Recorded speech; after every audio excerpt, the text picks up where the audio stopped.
Bismillah ar-Rahman ar-Rahim. Alhamdulillah wassalatu wassalamu ala Rasulullah. We continue reading from Imam Al-Ghazali's Jawahir al-Quran wa Durura, the Jewels of the Quran in Spares. We have reached Surah Luqman, and we began. We have read a few verses, commented on them, and we'll continue reading inshallah until we reach Imam Al-Ghazali's selection. A few verses that begin with verse 16. During the last session,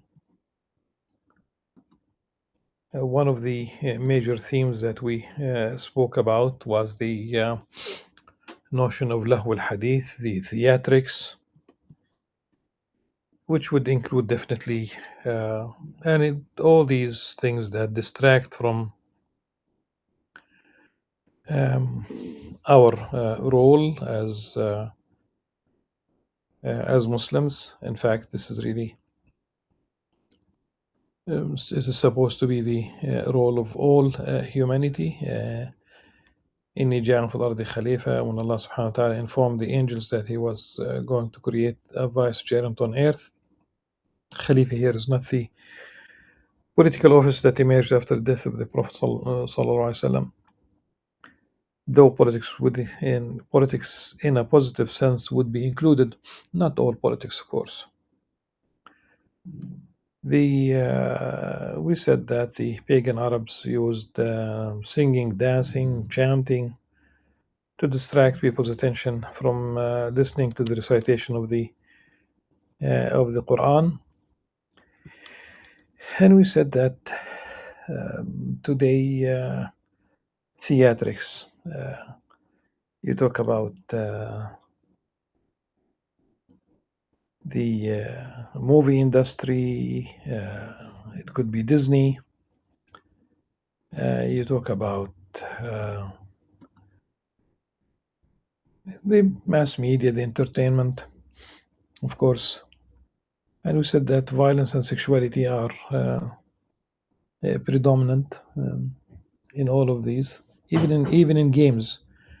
Even in games, we have it's not only children who play these games, also adults. Many of these games, if not the predominant ones, there is so much violence, and if kids are raised with they normalize the killing on screen. I don't know what will be the ultimate impact on their psyche when they grow up, but definitely it's not positive. Under the rubric of there is fine art, it could be sophisticated, could be Islamically oriented, but the obsession with nudity, the obsession with sexuality, and of course,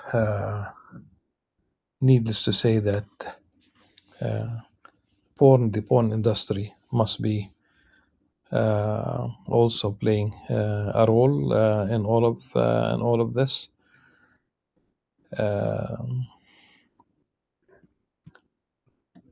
Fiction today was told by someone that I know from the United States that Muslim families bought each other a book for the children as a gift. They did not look into the content. They thought that it's a children's book and that's it. They just quickly picked up something from a bookstore, and later on they just discovered that it was yes, it's fiction. Yes, you talk about drawings, but apparently they bought a book about same-sex marriage, and this is a Muslim family gifting a Muslim family a book for their children without really looking into the content, and that's it shows where things are going. Of course, not every fiction is like this, but there is a growing representation of trans and non-binary, as they call them, characters. In fact, probably you have now definitely tens, probably more than 70. It could be even more. I've read in uh, uh, types of gender. They keep just inventing things. But queer characters are obviously on the rise in both adolescent and children books. They are trying to impose them as a narrative. In certain Western countries, there is a form preschool. They ask the children in preschool how about their how they feel, whether they feel uh, like where it should be really boys and girls, but they are asking them, almost directing them to say something that they feel like boys feeling like girls or girls feeling like boys. In certain countries, they can have sex change without the consent of parents. Uh, this is part of what's going on. Another part of these theatrics of the is how much people are spending on social media, and the average at this stage globally talk about almost 2.5 hours globally.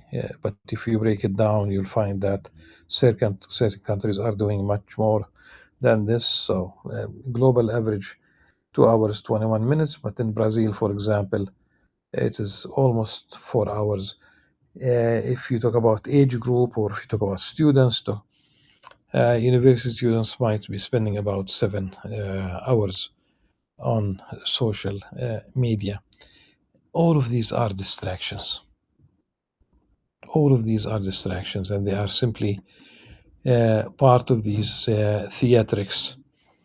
And the you talk about trillions of dollars. There is a the entertainment industry is definitely growing. So back to the text where we read about the lahu al-hadith and just move on. أعوذ بالله السميع العليم من الشيطان الرجيم ومن الناس من يشتري لهو الحديث ليضل عن سبيل الله بغير علم ويتخذها هزوا أولئك لهم عذاب مهين. But there are some who employ theatrics only to lead others away from Allah's way without any knowledge, and to make a mockery of it. They will suffer a humiliating punishment. وإذا تتلى عليه آياتنا ولى مستكبرا كأن لم يسمعها كأن في أذنيه وقرا فبشره بعذاب أليم. Whenever our revelations are recited to them, they turn away in arrogance, as if they did not hear them, as if there is deafness in their ears. So give them good news, O Prophet, of a painful punishment. Good news, like فبشر, just inform them that that's what is expecting them. Adab alim, a painful punishment. Painful punishment, by the way, because there's punishment that is here. Elsewhere in the Quran, you talk about a humiliating punishment, because there is punishment that is not humiliating. There is punishment that is corrective, if you will. A life without any correcting measures will be definitely problematic. Children need. I'm not. This should not be interpreted as encouraging physical punishment, but you can withdraw certain privileges from children. They definitely need to face the consequences if they fail to meet their obligations, if they lag behind, if whatever is the case. We know that in the case of prayer, there's a hadith that says, "Do teach your children how to pray when they are 7." And I would use the word stress. They would say اضربوا واضربوهم عليه. The definitely the one of the meanings, and it's not every meaning, is about a punishment, let's say, for not praying when they become 10. And first of all, there is a need for people to understand that between 7 and 10, mathematically 10 minus 7, that's 3, but it's the 7th year, the 8th year, the 9th year, and the 10th year. These are 4 years. That's one thing.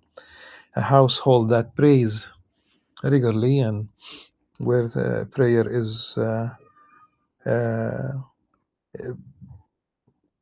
is something that the family cherishes, you find that even babies, when they are crawling, they will start really praying with you in their own way. They will be on your back when you're prostrating lovingly. This is probably one of the most beautiful moments in the life of a family. First children, probably later on grandchildren, and that's something very, very beautiful. And there are scholars who would have a sophisticated, I would say, take on the word, the notion of darb, because when we speak about darb and nuqud, that's really about making uh, uh, coins originally.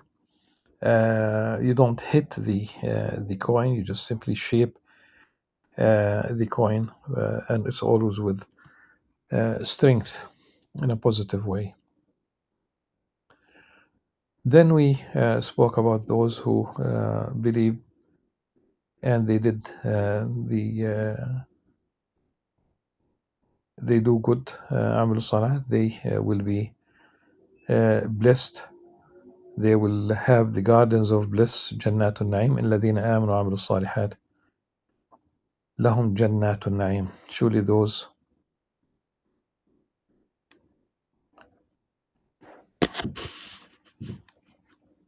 who believe and do good will have the gardens of bliss.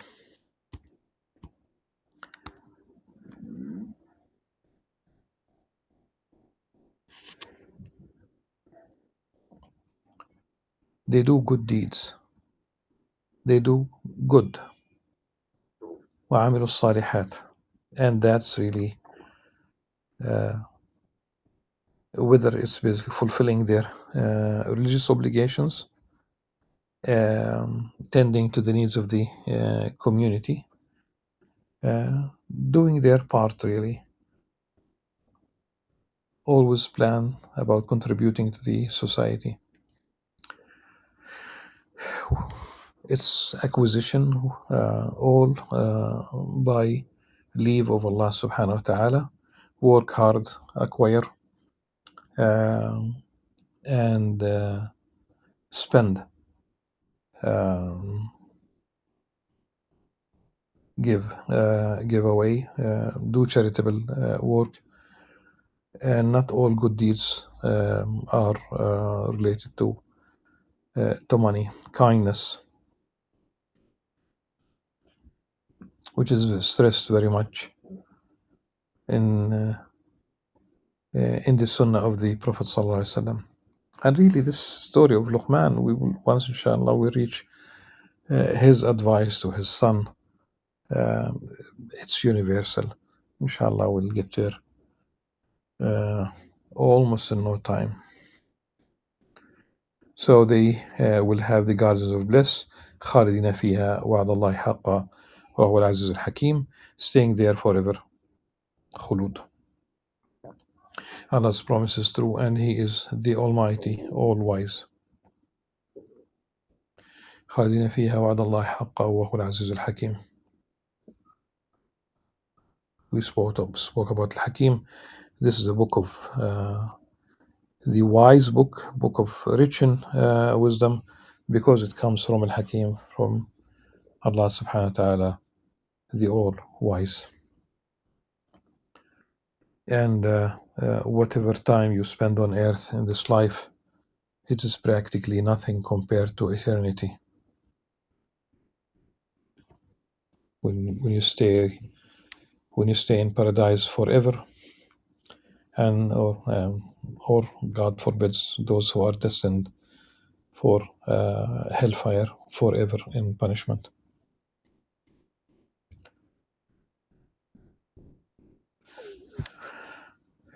خلق السماوات بغير عمد ترونها وألقى في الأرض رواسي أن تمد بكم وبث فيها من كل دابة وأنزلنا من السماء ماء فأنبتنا فيها من كل زوج كريم. He created the heavens without pillars, as you can see. I will get back to this and highlight this. There is something in Arabic that is we need to address. And place firm mountains upon the earth, so it does not shake with you, and scattered throughout the earth, meaning throughout all types of creatures. And we send down rain from the sky, causing every type of fine plant to grow on earth. Now, خلق السماوات بغير عمد ترونها, it has been translated as He created the heavens without pillars, as you can see. No, we cannot see. I mean, this is really the idea here. As you can see that the heavens is without pillars, it's not something for the eye to detect. In fact, the translation should be that Allah subhanahu wa ta'ala created the heavens.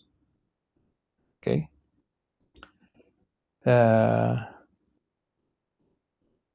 There are forces in the universe that we cannot see. Because usually, if you talk about the structure, a simple mind would look for pillars, for visible physical support. No, you cannot see that. Now, if you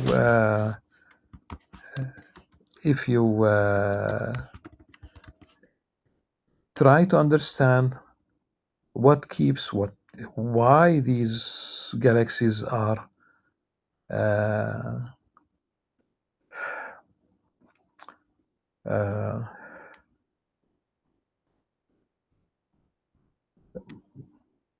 having this speed, moving away from a center. We talk about the not subscribing 100% to the Big Bang Theory in all details, but they are moving away from a beginning, and there should be a beginning, because Allah subhanahu wa ta'ala created this universe. What are the forces? They don't understand what's pulling them. And you talk about the speed, like within 24 hours from this moment, for example, the Earth would have moved about 57 million kilometers.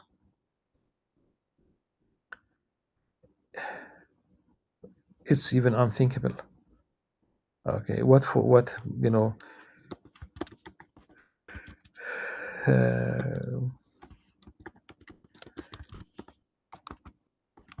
they say that there is the universe. That's a theory. You talk about what gravitational forces do we have? These gravitational forces you don't see with your eyes. You would know that dark matter is a theory that they believe that it fills the between the galaxies, that they act uh, almost like invisible scaffolding. Maybe that's, if we start using that, the pillars, what pushes the galaxies apart, what's pulling them. There is like a centrifugal force.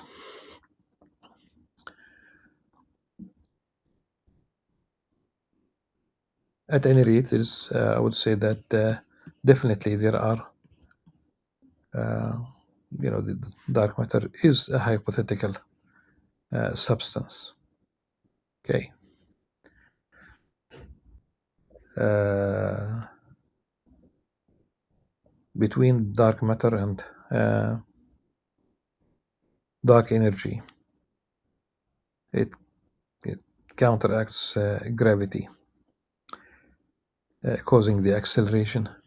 So this might, I'm using this to shed light on بغير عمد ترونها.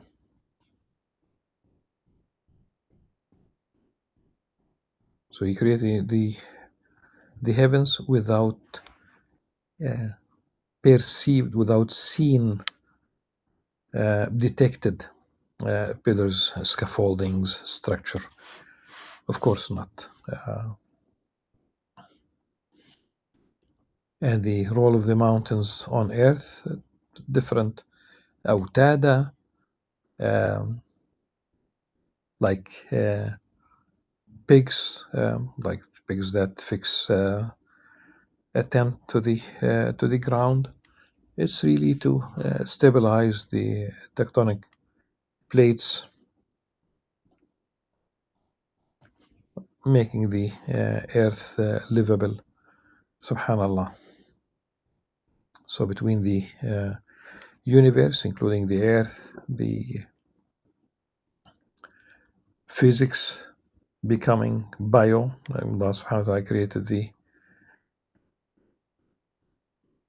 uh, flora and fauna here. There's a reference to in كل زوج كريم.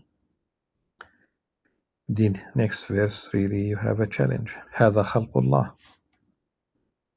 This is Allah's creation. فأروني ماذا خلق الذين من دونه. Now show me what those other than him have created. من دونه, other than him. من دونه, it's basically below. It's these trivial gods, if you will.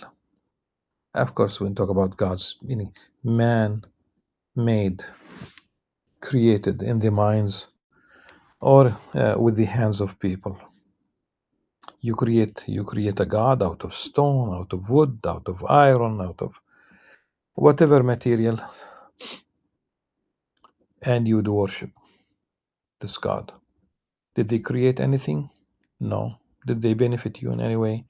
No. Did they hurt you or anybody directly? No. Of course, it will hurt you in the sense of uh, you are associating, or basically simply you are believing in something that, because shirk is the, in any form, it's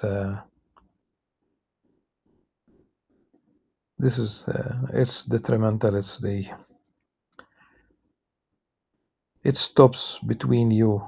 There's no, you can, there's no way you can basically bridge.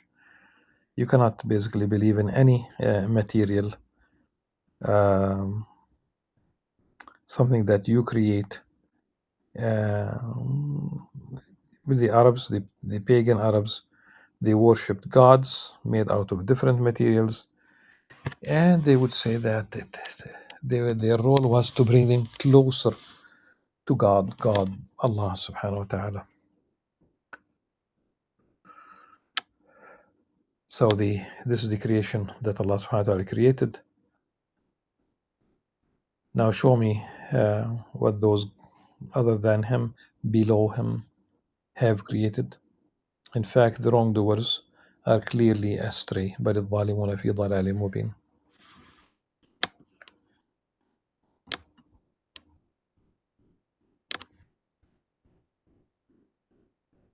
We know very well that these lifeless gods, or even those human beings who claim to be gods, Pharaoh, the Pharaoh, claimed to be God, none of them ever created anything. And all of the today, all of the scientists who are atheists, and they are scientists, really, they are scientists. They are in their own fields, and whether we talk about astrophysics, we talk about biologists, etc. They, over all these years, thousands of them, different uh, cultural background, different countries, advanced institutions, research labs, they could not come up, even they could not create, and I would underline create, they could not create from dead matter, from earth, from any material, they could not create a living cell that could reproduce, and they will not be able to do that. And the Quran challenges them, uh, even if they get together, even if they join forces, they'll not be able to create a fly. But still, they insist on their story that this universe came over millions of years uh, on its own, and that life came on its own, which is absolutely uh, ridiculous, because we cannot detect any uh, evolution. Nothing is happening before our eyes in the lab, and they claim that it took place over these millions of years, meaning on their own, is not scientifically uh, proven or valid. Inshallah, in the next session, we'll start with the story of Luqman, uh, with really messages of wisdom that are universal. Until then, subhanakallah wa bihamdika, ashhadu an la ilaha illa anta, astaghfiruka wa atubu ilaik. Assalamu alaikum wa rahmatullahi wa barakatuh.